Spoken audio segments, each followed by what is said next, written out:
നമ്മളുടെ സമൂഹത്തിനെ എങ്ങനെയാണ് ഡിവൈഡ് ചെയ്തിരിക്കുന്നതെന്ന്. നമ്മളുടെ എംപ്ലോയീസ്, നമ്മുടെ ജീവനക്കാർ, എന്താ അവരുടെ പ്രത്യേകത? ഒരു പണി എടുത്തു കഴിഞ്ഞാണ് നമ്മൾ ശമ്പളം കൊടുക്കുന്നത്, ആണോ? അവർക്ക് മാസശമ്പളം പണി കഴിഞ്ഞാണ് നമ്മൾ കൊടുക്കുന്നത്. So they are in the lowest category of this society, employees.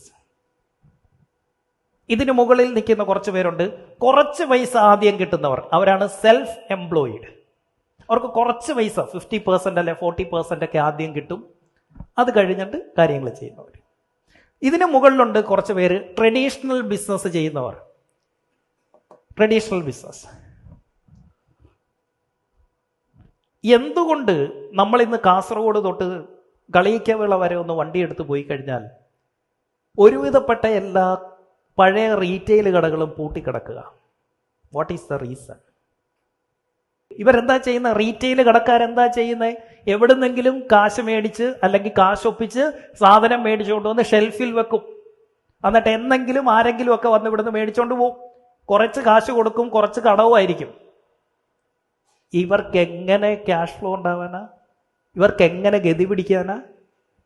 So ഇനിയും നിങ്ങളൊരു റീറ്റെയിൽ ബിസിനസ് ഈ രീതിയിൽ ചെയ്യുന്നവരാണെങ്കിൽ, അപ്ഫ്രണ്ട് കാശ് കൊടുത്ത് സാധനം മേടിച്ചു കൊണ്ടുവന്ന് ഷെൽഫിൽ വെച്ചിട്ട് എന്തെങ്കിലും വിറ്റ് കാശുണ്ടാക്കാൻ ഇരിക്കുന്നവരാണെങ്കിൽ പ്ലീസ് സ്റ്റോപ്പ് ഇറ്റ്. നമ്മൾ നോക്കുമ്പോൾ എല്ലാ ദിവസവും പെട്ടി പൈസ വീഴുന്നുണ്ട്, റോൾ ചെയ്ത് പോവാം, വേറൊന്നും നടക്കത്തില്ല. അല്ലെങ്കിൽ ഇതിന് മുകളിലുള്ള ഒരു ടീമിനെ പോലെ കാര്യങ്ങൾ ചെയ്യണം.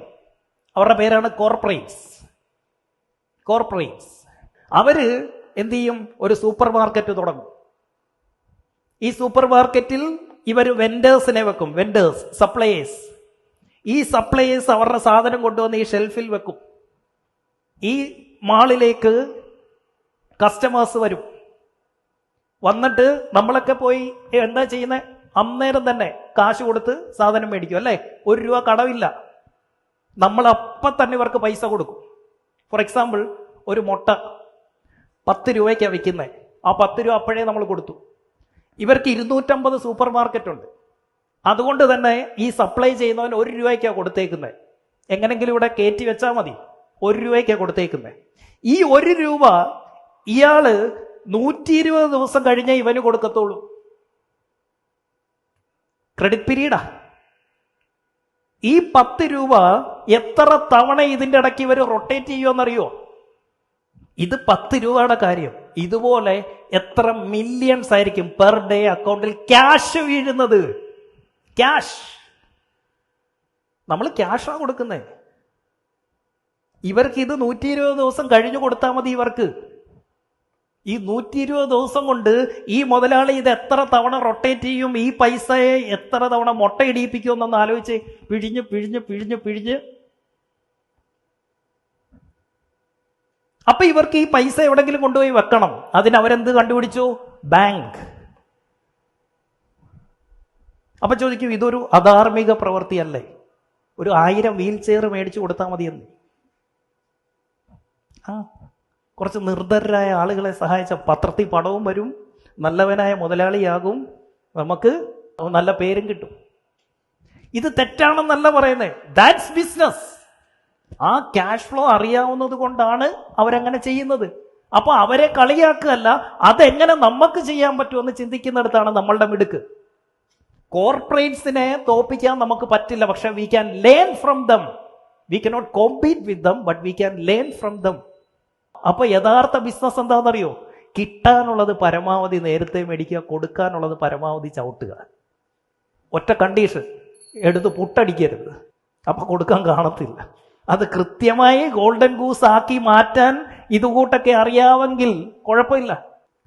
ഈ ഫണ്ട് കൊണ്ടിടണ്ടേ? അതിന് സ്വന്തമായി ബാങ്ക്. കാരണം ഡെയിലി അല്ലേ മില്യൺസ് വരുന്നേ. എവിടെ കൊണ്ടിടും ഈ ക്യാഷ് എല്ലാം കൂടെ? എന്നിട്ട് ഇവരെന്ത് ചെയ്യും? ഈ പാവം പിടിച്ചവന്മാർക്ക് ലോൺ കൊടുക്കും. എന്ത് loan? Business loan, education loan, housing loan, vehicle loan. എന്തിനാ ഏറെ പറയുന്നു? കല്യാണം കഴിക്കാൻ വരെ ലോൺ. കല്യാണം കഴിക്കാൻ വരെ ഇവന്മാർക്ക് ലോൺ കൊടുക്കും. ആരുടെ പൈസ? എന്താ ഈ ലോണിന്റെ പ്രത്യേകത? 14%, 16%, ക്രെഡിറ്റ് കാർഡ് ആണെങ്കിൽ 36%.